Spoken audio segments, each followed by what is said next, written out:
Сегодня я с собой принесла традиционные духовые инструменты удмуртов. Вы готовы? Да? Мы начинаем. Инструментальное творчество удмуртов не так сильно раскрыто, в отличие от музыкально-песенного фольклора. И я, видимо, поэтому занялась этой темой. Мне было очень интересно. И когда я занялась этой областью, поняла, насколько на самом деле богатый пласт вообще этой культуры удмуртов.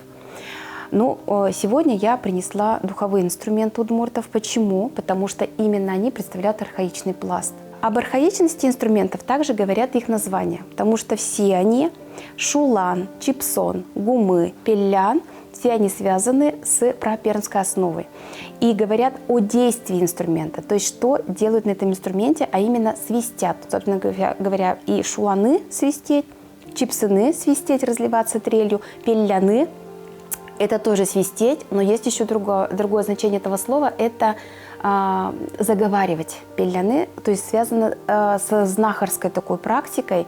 И вот этот момент дал предположение нашему удмуртскому музыковеду Ариадне Николаевне Голубковой предположить, что данный инструмент могли использоваться и в обрядовой практике знахарской. Но мы, к сожалению, таких подтверждений не нашли, и можем сегодня только пока догадываться, действительно ли это так. Надо сказать, что духовые инструменты удмуртов, они не связаны с обрядовой практикой, в основном это промысловая деятельность.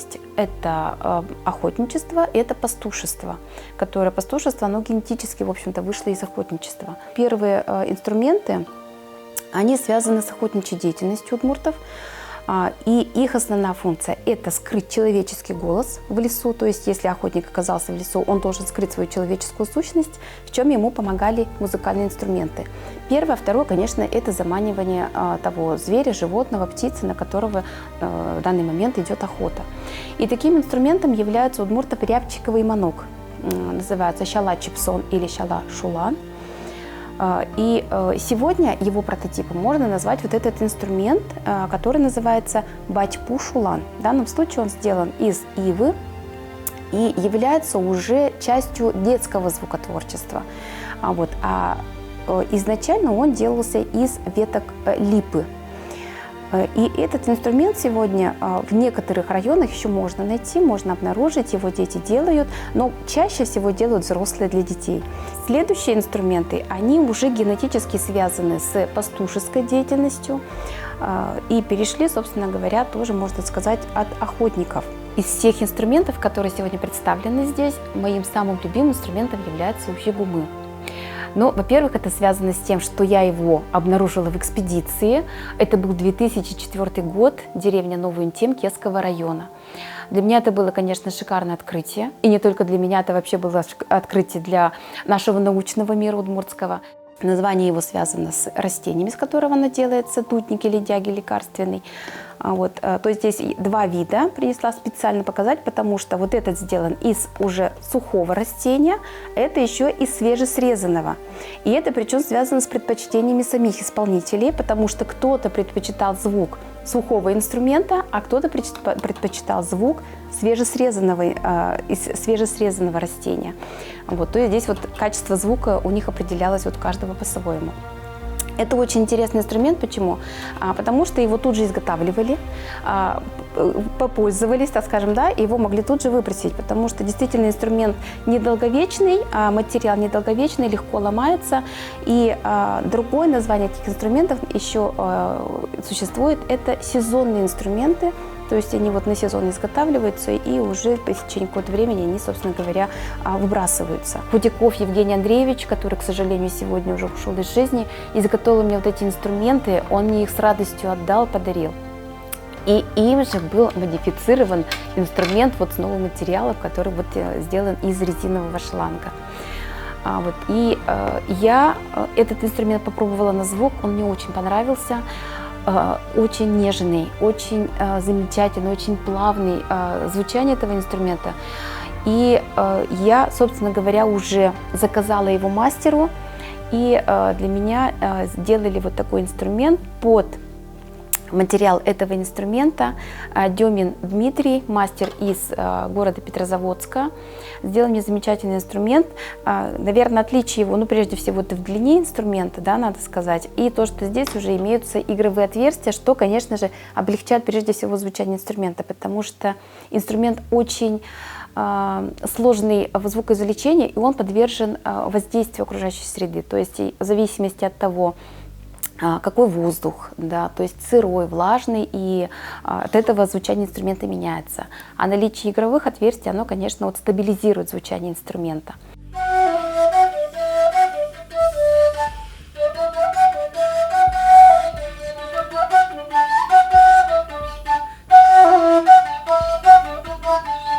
Еще интересный факт, надо сказать, по традиционным инструментам, это то, что при изготовлении исполнители, они соблюдали пропорции геометрического тела. То есть, да, длина инструмента, она выбиралась в зависимости от длины исполнителя руки, да, то есть, чтобы ему было удобно играть. А ширина инструмента выбиралась в зависимости от ширины большого пальца исполнителя. Да. То есть это все очень закономерно. Геометрические пропорции, они в принципе изначально стояли у истоков изготовления музыкальных инструментов. И вот на ужигумэ это очень ярко проявляется. Очень интересный инструмент я тоже хочу показать. Это тоже ужигумэ, но это уже, как видите, совершенно другой материал. Связано это прежде всего с тем, что традиционный исполнитель решил увековечить этот инструмент. Так как сам материал это недолговечный, он решил сделать из резинового шланга. Но что интересно, он сохранил форму инструмента. То есть, если можно посмотреть по традиционному, здесь верхняя часть, она делается из более толстого, да, который сужается к концу. Ствол инструмента. И, соответственно, он тоже сделал верхнюю часть из более толстой резины, которую ставил, соответственно, более узкую. Вот. То есть, таким образом он сохранил форму инструмента, но удлинил его жизнь.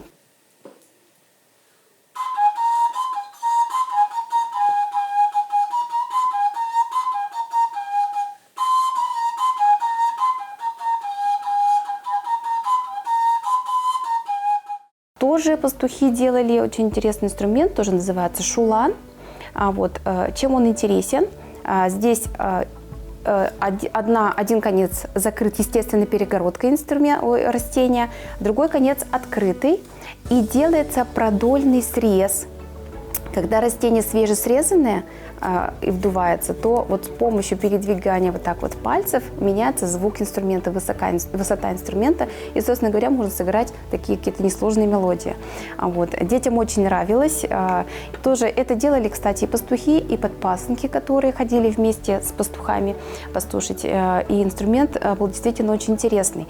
Что надо сказать, могли играть несколько человек одновременно, то есть если совпадали инструменты, и даже музыканты устраивали между собой соревнования. Да, то есть у кого инструмент звучит лучше, соответственно, тот и выигрывал. Далее по времени, наверное, появления мы можем сказать, это глиняные свистульки, шулан, щуй-шулан.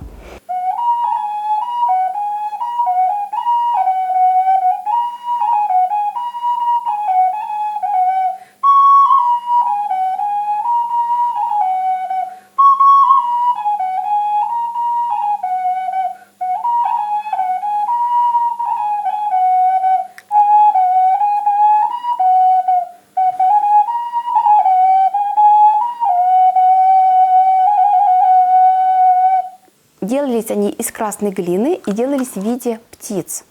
Это тоже все очень мифологически связано. Да? Почему? Потому что звучание инструмента, оно связано с звукоподражательной основой и связано именно со звучанием птицы. Мной зафиксирована информация в экспедиции, что играли на этих инструментах весной перед пахотой, то есть как раз тот момент, когда птицы, собственно говоря, прилетают, а когда уже цветет урожай, да, появляется, да, уже свистеть на этих инструментах запрещалось, дабы не навредить урожаю. Еще есть этнографическая информация о том, что они использовались и во время поминальных праздников. В другое время играть на этих инструментах, собственно говоря, запрещалось. Следующий инструмент, который здесь тоже представлен, это у нас пастушеский рожок, тутектон, или еще тоже русское заимствованное слово использовалось рожок. называлась. Это однозначно пастушский инструмент, использовали его только пастухи. Вот и интересно, здесь вот единственный такой экземпляр, где есть игровые отверстия, потому что, как правило, вообще-то они идут без игровых отверстий, эти инструменты, и тоже на них играют сигналы, то есть ту-ту, ту-ту-ту, ту-ту, утром зазывают стадо, вечером возвращаются, соответственно, тоже обозначают, встречайте, мы уже возвращаемся. Если не играл на рожке с утра, предположим, да, пастух не оповещал, то вечером по возвращении ему вот попадало, потому что настолько уже надеялись, привыкали к звуку рожка. Надо сказать, что была разделена вот профессионализация между этими инструментами. То есть если рожок использовался как сигнальный инструмент, утром призыв, причем животные тоже понимали, они слышали, они уже знали, что значит надо готовиться, выходить, соответственно, возвращаться.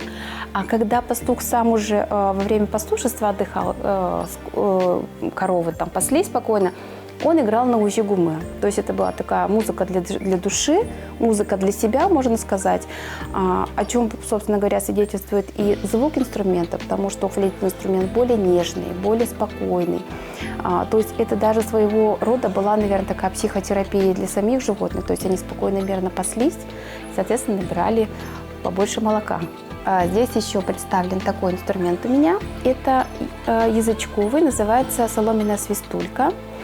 Делается она куро-чипсон, делается из ржаной соломы. Ее главное отличие – это наличие вот такого маленького язычка, который надрезается ножом. Этот инструмент использовался, как правило, детьми. То есть, что вот сами информанты вспоминают в своем детстве, то есть им нравилось, потому что им напоминал звук машинного гудка, вот этого громкого очень. Этот инструмент мог использоваться как самостоятельно, так и мог быть частью другого инструмента, который называется быс или волынка. В данном случае я говорю о бессермянской волынке.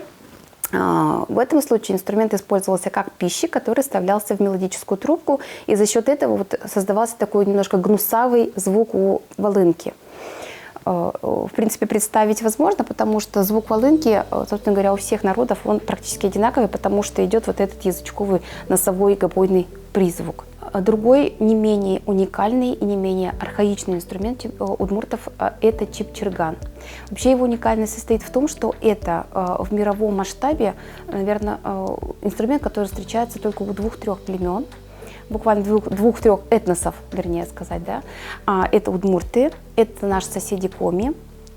И Ариадна Николаевна Голубкова еще отмечено одно племя, племя Уде. И, собственно говоря, эквивалентов этого инструмента в мире не найдено. В чем уникальность этого инструмента? То, что он делается из растения, которое называется как раз чипчерган, недоспелка копьевидная.